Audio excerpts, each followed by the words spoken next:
Another away game this Wednesday against Brentford. Can Town get any points to scupper their chance of being relegated this week? Come on.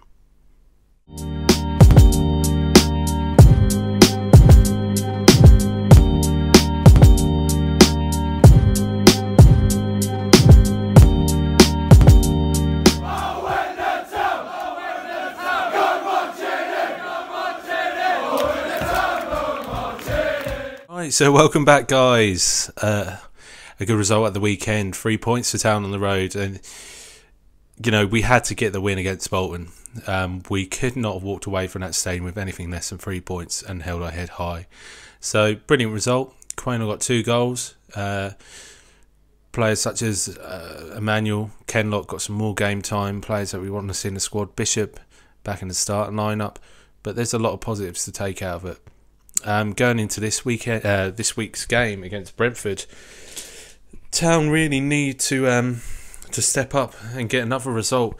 To be fair, obviously we're relegated at this point, even though mathematically it's possible for us to stay up. If results don't go our way this week, we could be relegated, and that's the sad story. By Wednesday evening, could be a chance to play decent football like we have been and continue our form on the pitch, and hold our heads high, going evidently getting relegated at the end of the season. But I think the aim for the squad is to identify a position which we can finish, and that would be above Bolton before they have a points deduction or whatever happens to them, or just finish as high up as possible and not go down, holding our heads in shame. So I don't think we could say that, we've been that team that wants to be relegated at times. I do feel like some of the football that we're playing is very decent, but we just cannot drown out the results. Now, Saturday is where that changed. We did actually get a win away from home. We played some decent football at times, and for once we actually came out of the game with all 3 points. Now, I think we did struggle in the second half. We took a battering at times, but take it away from the game, we can actually move on, having got a result. So Brentford this week, Wednesday night, I will be at Griffin Park to watch the boys. Obviously, last time that Town will play at Griffin Park before Brentford move into their new stadium. I spoke to Tom earlier, who's put me in. He's going to put some limelight on what's been going on at Brentford this season. Could you give me an insight into what's been going on, down at at Griffin Park this season? Of course, Kevin, Ash. Where do I start? It's always been with Brentford, inconsistency. It's always the same. It's weird because it's a thing I both love and hate about Brentford. You can literally go to any game you want and you never know what the result's going to be. I mean, the other week I went to a game against Hull. We were 1-0 down. I think we were about 20 minutes in, and we came back and won it 5-1. I mean, it just doesn't make sense. It's been a bit of a crazy season, but that's how we are. We always go through these little rough patches throughout the season where we will perform terribly, and it just always overall affects our position in the table. I mean, we played you, was it back in September time? Yeah, as far as I can remember, yeah.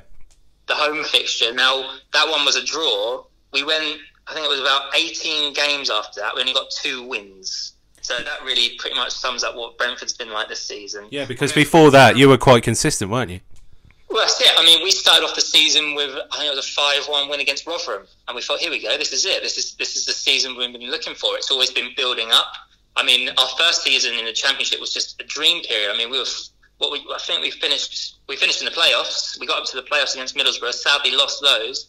But I mean, even just staying in the Championship was good enough. But it's been one of them ones where we've built up slowly but surely our consistency as a Championship football club, and that's just been nice. And we'd like to keep that, hopefully keep that and continue that. But it's the thing about this club is the consistency just isn't there.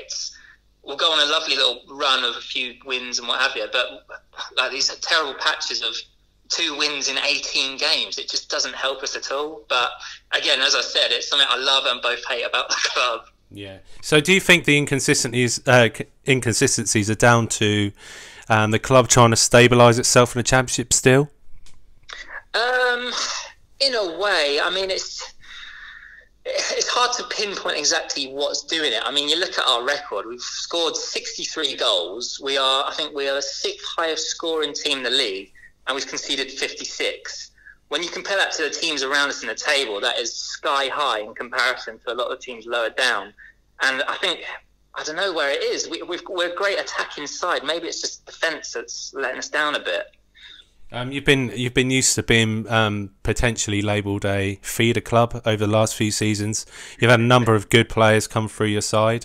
Who's the player that you didn't want to see go, and who are you fearing that you're going to lose this summer? Oh God, the one that didn't want to go, Hotter to Birmingham. I mean, it was bad enough losing 3 of them in one day. But I don't know. He added something different. He just had that flair, and every time he had the ball, it was terrifying and it was exciting. It was something you wouldn't like. Thinking back to maybe 10 years ago, that sort of player was unheard of at Brentford. It was quite turgid football. Yeah. He brought some class to the game. I mean, he had some. When he would just pace down the wing, you just didn't know what he was going to do. Was he going to swing in across? Was he going to cut in and take a shot? It was exciting. I mean, you compare that as well with Canos on the other wing. Yeah, it was brilliant. Current players who I'm scared of losing, Sawyers. I mean, he started off quite rocky. I mean, the consistency again, the running theme with Brentford, wasn't there the first few games. He grew into the game. He got a lot more confident, and I'd say he's probably one of our best players currently. I'm worried we might lose him to Dean Smith over at Villa. I mean, there's always been those sort of rumours that he's been sniffing around some of the players. And I don't know, I think come summer transfer period, it could be a possibility that he might be off. So what are your thoughts then on Dean Smith and his departure from Brentford earlier on this season? I mean, I loved Smith. He was given quite a bad hand anyway. I mean, you look back even further, we had Warburton. Now, Warburton was absolutely loved. I mean, he got us to the playoffs. He got us playing exciting football. We were beating teams we didn't think we were ever going to beat. I mean, we beat Fulham at home. This was their first game back in Championship at Craven Cottage, one of our most intense rivals, and we beat them 4-1. Brilliant. I mean, that was fantastic. A few weeks later, we go and beat Bournemouth, who then went on to be promoted, 3-1. It was just... Brentford were class. I mean, just to put it in the most simplest form, he was getting us playing football that was totally different. He then left, and it created this sort of divide in the camp. I mean, you had players like Harley Dean, James Tarkowski, and even Hotter, who were very pro-Warburton and very much guided by him in the way that they would play well under him. We then had this sort of conflict with our owner, Matthew Benham, who wanted to make more of a sort of mathematical approach, this whole Moneyball method that always is associated with Brentford, this way in which we sort of find these hidden gems. And I think they felt like there was sort of a bit of conflict there. I mean, after his departure, we brought in Marinus Dijkhuizen as well, who actually was manager of when we played Ipswich actually at home for that 2-2 draw, where we just about eked that equaliser with Tarkowski. But there was always just this underlying rockiness at the club. And when Smith came in, it sort of he steadied everything. I mean, he didn't have a lot to go with as well. I mean, we're a club, like you say, a feeder club, so we have these great players for a little while, but we sell them on. Yeah. I mean, Andre Gray, for example, fantastic for us. Had to sell him on. It was a shame we couldn't keep on with Alex Pritchard as well. Yeah. I mean, even people like Stuart Dallas. These were fantastic players who went on for big money, but it's something that is needed and consistent with Brentford. But relating this back to Dean Smith, I feel like he was given a bad hand. He made the best of it, and he got us playing quality football again.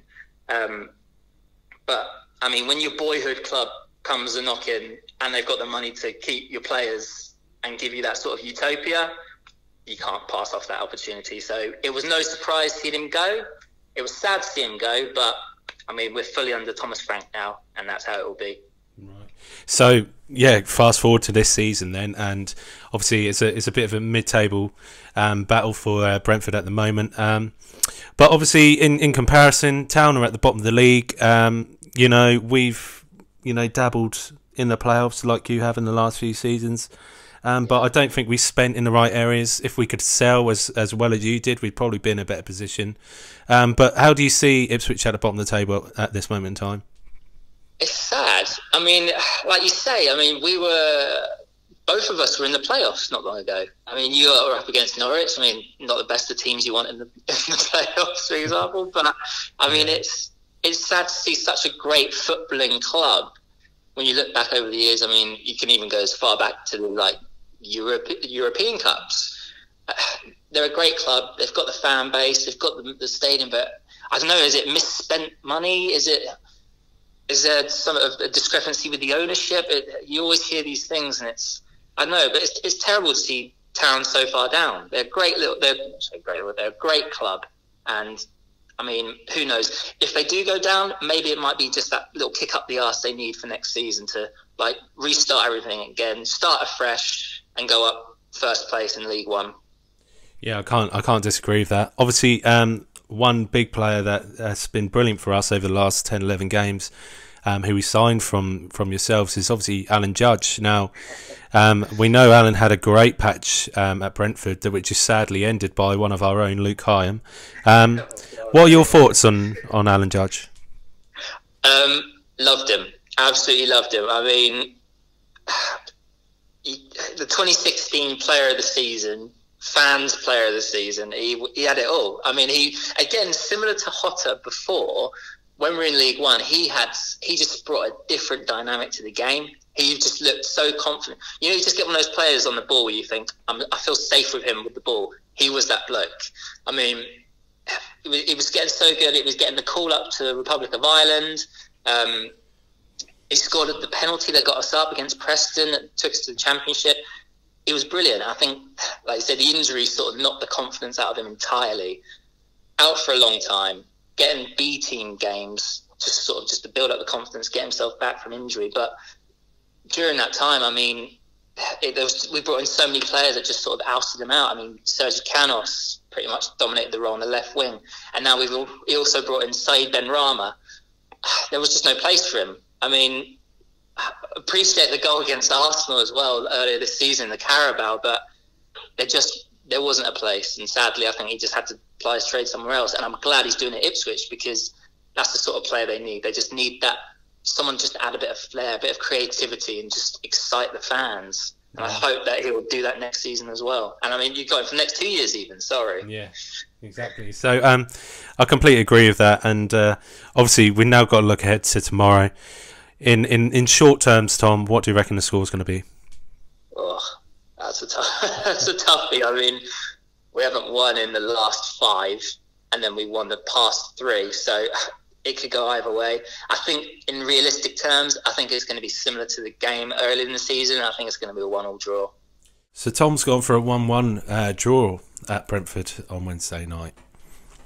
But I think Town could actually get a result. We could play on their poor run of form recently, but they're a side that you really can't tell what they're going to do. Maybe they lack that bit of experience at the moment, or that manager that is going to get them there. But I do feel Brentford are one of the tougher sides in the division. We've got some tough games coming up: Birmingham, Leeds, and Sheffield United, as well as Swansea. And we need to get points where we can. It's about showing face at this point in the season. It's not about staying up, obviously. But what can we do? Now, I've got some faith in the squad that we could actually get a result this Wednesday. But what do you think? To be fair, I want to know what you think about this game coming on Wednesday night. Will Town get relegated on Wednesday night, or will they put out a result? Maybe even a draw. You know, let's hope a win. But we're travelling down in strong numbers. 1,400 fans are going to Brentford this week. And for a Wednesday night, that's a hell of a support. So hopefully I'll see a few of you. Please make yourself aware to me, so that we can have a chat and talk about Town. There will be a matchday vlog. I'll probably post that Thursday morning, if not Wednesday night. But in the meantime, don't forget to vote for me in the FBAs as best new content creator. Obviously, that puts Ipswich Town on the map this season with regards to other things that are going on in the football world. But in the meantime, let's hope for a good result on Wednesday night. And come on, you Blues.